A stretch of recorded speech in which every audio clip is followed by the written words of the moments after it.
ang nag-deliver papunta sa bahay nila Pangulo, may ebidensya at may pangalan. Para sa bawat Pilipino, alam ko na buo ang galit ninyo sa akin ngayon. Nauunawaan ko rin kung bakit, lalo na at malaki ang halagang nakataya. Pero bago kayo humusga, hayaan ninyong ipaliwanag ko ang buong katotohanan. Matagal akong hindi nagsalita dahil may direktang utos sa akin. Huwag nang bumalik ng Pilipinas at manahimik na lamang. Umalis ako noong July 19, 2025 para sa aking medical check-up. Nakaplanong bumalik pagkatapos ng SONA ni Pangulo. Pero habang papauwi na ako, tinawagan ako ni dating Speaker Martin Romualdez at sinabihan, "Stay out of the country. You will be well taken care of as instructed by the President." Noon naniniwala pa ako sa kanila, kaya't hindi ako bumalik. Tumikom ang aking bibig, sumunod ako, pero ang hindi ko alam, ang ibig pala nilang sabihin sa aalagaan ka namin ay gagamitin ako bilang panakipbutas sa kanilang kampanya laban sa korupsyon. Ginawa nila akong poster boy ng kanilang sariling kasinungalingan. Ngayon, hindi na ako mananahimik, ilalabas ko ang lahat ng katotohanan. May resibo, may ebidensya, at may pangalan. Nagsimula ito nung tumawag si Sekmina Pangandaman sa akin nung nag-umpisa ang BICAM process last year, 2024. Ang sabi niya, katatapos lang ng meeting nila ni Pangulo at may instructions na mag-insert o magpasok ng 100 billion worth of projects sa BICAM. At sinabi pa ni Sekmina, you can confirm with Yusek Adrian Bersamin dahil magkasama sila sa meeting ni Pangulong BBM noong araw na yon. Tinawagan ko po agad si Yusek Adrian Bersamin at tinanong ko kung may instruction nga ba ang Pangulo na magpasok ng 100 billion during their meeting. Ang sabi niya ay totoo nga po.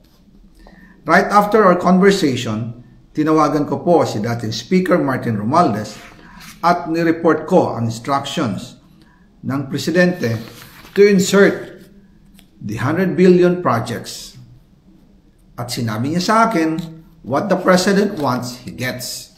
After ng ilang araw, nag-set po ng meeting si Sekmina Pangandaman at Yusek Adrian Bersamin sa amin ni dating Speaker Martin Romualdez sa Aguado Building in front of Gate 4 ng Malacanang at nandun din po si Yusek Jojo Cadiz.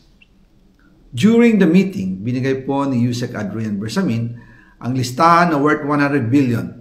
Tinanong ko po si Yusek Adrian kung saan galing ang listahan. Ang sagot niya, galing kay PBBM mismo at binigay niya ito mula sa brown leather bag. Nung sinabi po ni Yusek Adrian Bersamin yung brown leather bag, naalala ko noong nasa Singapore kami right after the elections of May 2022 sa Hilton Hotel, kami ni dating Speaker Martin and PBBM habang pauwi at pabalik ng Pilipinas, hinabol ng PSG ang brown leather bag at ang sabi ni PBBM, maiwan na lahat, wag lang ang brown leather bag. Kaya naniwala ako na utos talaga ito ng Pangulo. Pagkatapos ng ilang araw, I informed sina dating Speaker Martin Romualdez, Sekmina Pangandaman, Yusek Adrian Bersamin, and Yusek Jojo Cadiz na kung pwede 50 billion lang ang ipasok sa program funds dahil so sobra ang DPWH funds versus sa DepEd. In practice, hindi pwede na mas malaki ang budget ng DPWH kaysa edukasyon. And yung balance na 50 billion, ilagay na lang sa unprogrammed funds for the 2025 budget. Dahil Office of the President din ang nagre-release ng lahat ng unprogrammed funds.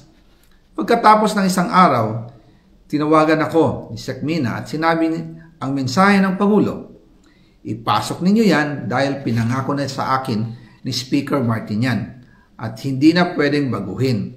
Kumbaga, ang utos ng hari hindi pwedeng mabali. Again, I informed the Speaker and asked clearance about the instructions ng Pangulo. At ang sabi niya, wala tayong magagawa.